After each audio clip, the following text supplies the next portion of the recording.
Assalamualaikum dan salam sejahtera semua. Anda bersama saya Nur Syakira, wartawan TV PSS Pesak. Pada hari ini, untuk membuat liputan Majlis Selamat Datang dan Salam Perpisahan dan Jasa Mudi Kenang. Semua, majlis pada hari ini adalah Majlis 3 dalam 1.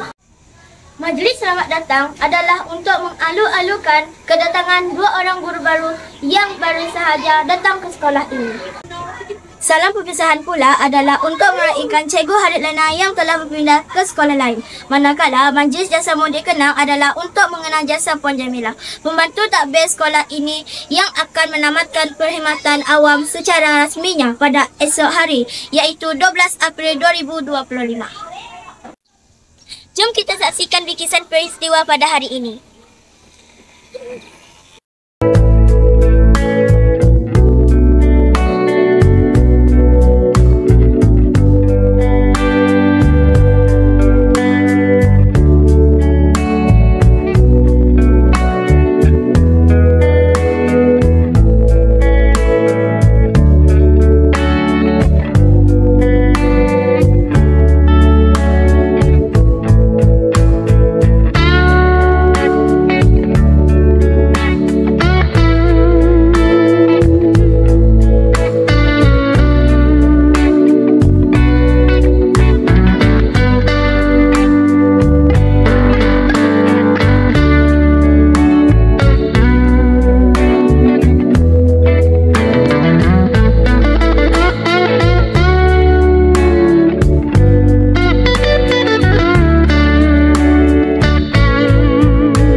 Boleh tak Cikgu Harid berikan kata-kata semangat untuk murid sekolah ini?